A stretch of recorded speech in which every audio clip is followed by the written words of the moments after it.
자, 이번 보고서는 NC소프트, 동아일텍, SK텔레콤, 그다음에 파트론입니다.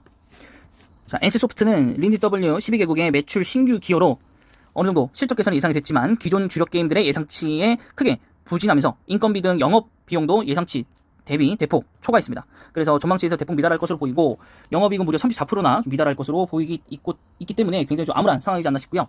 목표가도 그래서 거의 하한가 수준으로 지금 조정을 진행을 했습니다. 자, 특정인의 이탈한 수급 영향으로 주가가 비정상적으로 급등 후 바로 기세가 꺾여버리면서 신장 모멘텀을 정상적 수준으로 받지 못했습니다. 이것이 굉장히 좀 크게 좀 아쉽고 그리고 1분기에 예정이 이 쇼케이스가 굉장히 중요합니다. 신작 몇 개를 공개해서는 NC소프트가 반등할 수는 없고요.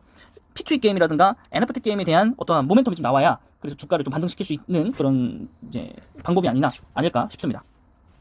그래서 이제 밑을 보시면 자, 블러드 앤 소울 글로벌이 이제 빨리 좀 출시를 해야 될 것 같고, 이제 리니지 W도 이 권역권에 좀 이제 빨리 론칭을 해야 됩니다. 그리고 나서 이제 아이온 같은 경우에 이제 론칭이 미일정이고요. 그냥 콘솔 게임이라든가 뭐 다른 것들도 이제 뭐 하긴 하는데, 요거는 아직 뭐 얘기가 없기 때문에 제대로 된 잘 모르겠는데, 여기서 이제 봐야 되는 건 2022년도에 NFT 기반으로 만드는 P2E 게임을 최소 1개 이상 런칭을 할 것이다. 사실 제가 그 컴투스라든가 뭐 카카오 게임즈라든가 나머지 게임주들 여러분들에게 보고서 소개시켜 드릴 때 게임 이 개발 론칭 일정을 보면서 제대로 된 NFT 기반의 게임주가 하나도 없었습니다. 다 FT 기반의 뭔가를 하겠다. P2E 게임으로 만들겠다 했는데 마지막에 보면 P2E 게임은 아니다. 이렇게 나와 있거든요. 혹은 그냥 토큰만 발행할 뿐 이제 그걸로 이제 현금을 이제 한다든가 이런 건 없었습니다.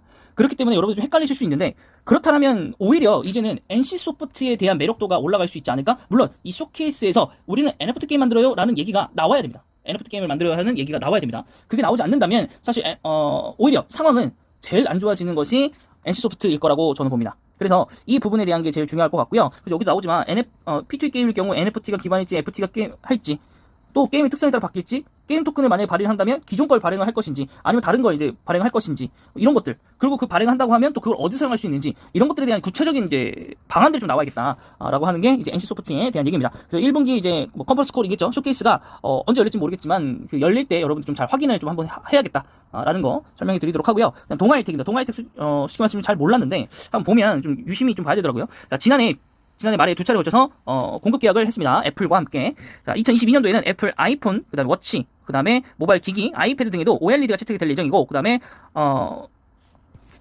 그다음 6기 발광 다이오드라고 있습니다. 그런 TV를 이제 증설 추세도 있고요. 중국 고객사들의 OLED, 네, WOLED군요. 그렇게 읽으면 되군요. 예, OLED 투자 확대 가능성도 있습니다. 자, 지난해 BOE, B11의 검사 장비 공급한 실적이 있기 때문에 플렉서블, 그다음에 폴더블 디스플레이를 채택한 스마트폰 및 모바일 기기의 비중 확대도 긍정적인 모멘텀을 가지고 있습니다.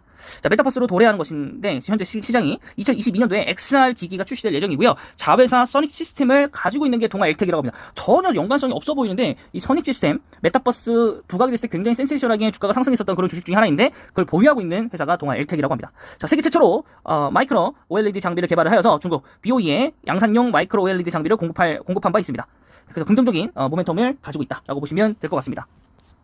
그 다음 SK텔레콤입니다. SK텔레콤 같은 경우에 일회성을 비용을 제외를 하면 YOY 14.6%를 성장을 했습니다. 영업이익상으로. 자, 그 다음에 5G에 대한 점유율이 49%가 되고요. SK 브로드밴드는 이제 홈쇼핑 송출 수수료가 3분기에 조기 반영이 된 영향이라고 합니다.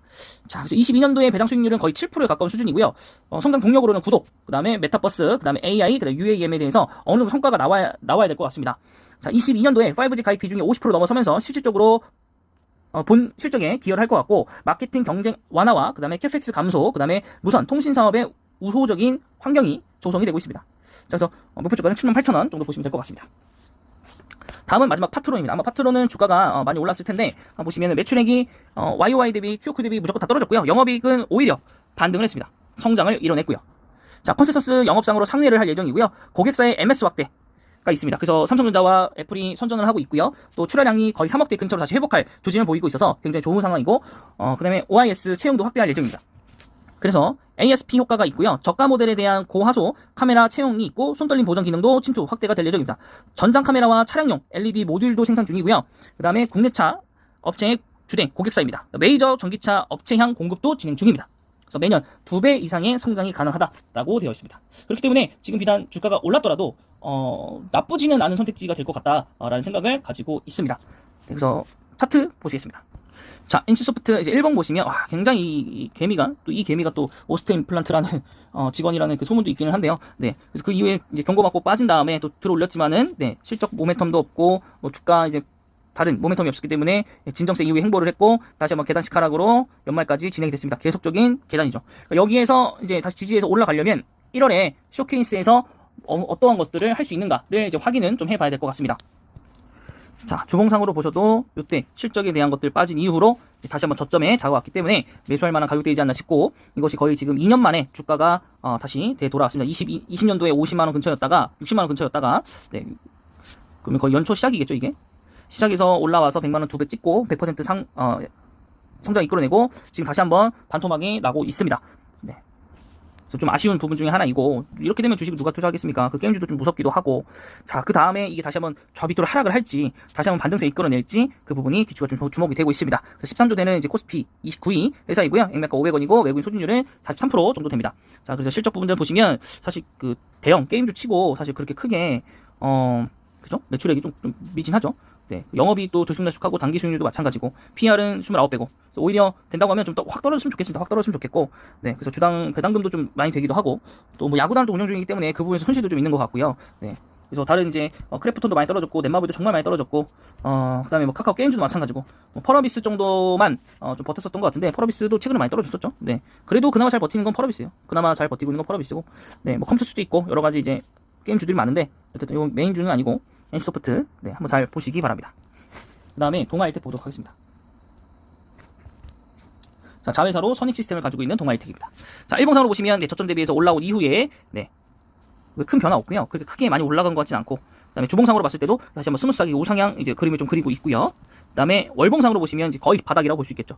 네, 그래서 원래 주가가 23만 원 정도, 네, 그 정도니까 다시 한번 이제 OLED가 각광을 받고 있기 때문에 TV라든가 이제 모바일 네, 쪽에서도 잘 이제 좀 보이고 있기 때문에 여러분들이 좀 확인을 좀 잘 하시면 실적에 좀 반영이 된다고 하면 바로 좀 올라갈 수 있지 않을까 싶은데, 실적은 네, 그 차트 보듯이 지속적으로 조금 안 좋았었다. 근데 이제 좀 좋아질 것이다라고 나와 있는 게 동아일텍이었습니다. 그리고 이제 자회사 모멘텀도 있기 때문에. 그럼 선익 시스템을 한번 보시면 코스닥 1000원대고 오히려 자회사가 조금 더 가치가 높네요. 선익 시스템은 천익 시스템 많이 떨어졌죠. 네. 하지만 주봉상으로 보실 때는 사실 그렇게 떨어진 건 아닙니다. 예. 월봉상으로 보실 때도 작년에 한창 올랐다가 지금 반 정도 조정된 상태이기 때문에 그렇게 크게 올랐다라고 볼 수는 없습니다. 중국 쪽 기업가도 이제 매출 발생 중이고, 근데 이제 올해는 좀 마이너스가 좀 많았다라는 거, 네, 그 부분들이 조금 악재 아닌 악재 아닌가 생각이 들고 있습니다.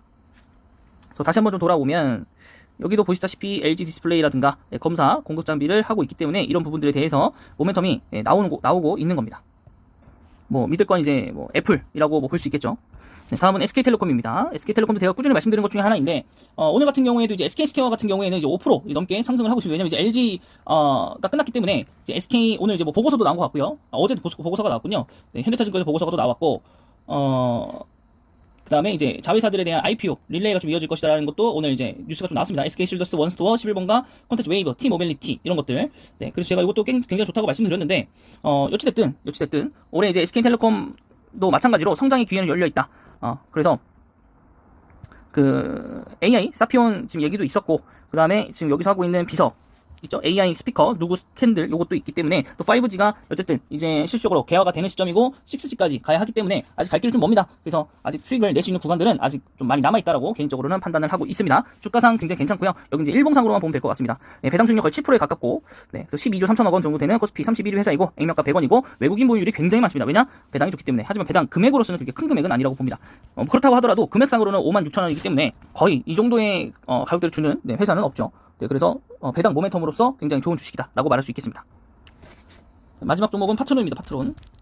자, 파트론도 굉장히 카메라 주주에서 굉장히 주요했던 종목 중에 하나이고, 요 10월달에 바닥 찍고 나서 상한가 정도 쭉 끌어올렸고요. 한 2달 동안 최근 조정받고 다시 올라오는 기세고, 주봉상 봤을 때 10월달부터 쭉 끌어올렸고, 네, 그 다음에 다시 소폭 좀 하락을 했다가, 소폭까지는 아니지만 너무 많이 올랐기 때문에 네, 조정받다가 다시 올라왔는데, 요 구간이 전고점을 뛰어넘는 구간이기 때문에 굉장히 좋은 구간을 뚫고 올라오고 있는 상황이다. 그래서 월봉상으로도 보실 때도 요 구간을 지금 넘어갔는데, 네, 조금 밑으로 내려오긴 했지만 여기를 다시 한번 상회할 거라고 좀 보고 있고요. 2배 이상의 성장이기 때문에 19년도에 좀 실적을 보면 되겠죠.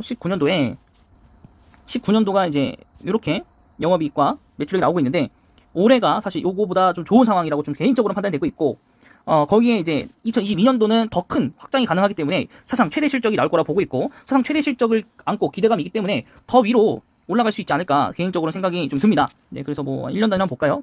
1년 단위라고 해봐야 13,000원이고 19년도에 18,000원 정도 네, 있었습니다. 19년도에. 뭐 10년 전이면 사실 여기까지 볼 필요가 없을 것 같고, 역사상 고점은 18만원. 18만원에 18,000원. 18,000 중 월봉상 볼까요? 18,000원이면 그쵸, 여기죠. 그럼 결론은 여기기 때문에 여기만 넘어간다면 계속적으로 넘어갈 거기 때문에 지금 대비해서 주당 한 6,000원, 6,000원이라고 하면 상한가가 넘죠. 그래서 60% 정도 상승을 이끌어낼 수 있는 그런 종목이지 않을까 싶습니다. 그래서 파트론, 저는 지금부터 매수해도 나쁘지 않다고 생각합니다. 지금 주가가 다소 높은 건 사실입니다. 하지만 저점 대비해서 올라온 것 뿐인 거고, 저점도 거의 역사상 거의 최저점, 다음 저점이죠. 여기 저점이가 그 다음 저점 위로 들어올린 거기 때문에 이 이하로 떨어지지 않을 것 같고, 만약에 떨어지더라도 10,000원 정도까지 떨어질 것 같기 때문에 저는 꾸준히 올라갈 것이고, 2월 말에 또 갤럭시 언팩 행사가 있기 때문에 괜찮은 선택지가 될 것 같습니다. 그래서 이번 보고서는 여기까지고요. 영상이 마음에 드셨다면 구독과 좋아요 그리고 댓글까지 부탁드리도록 하겠습니다.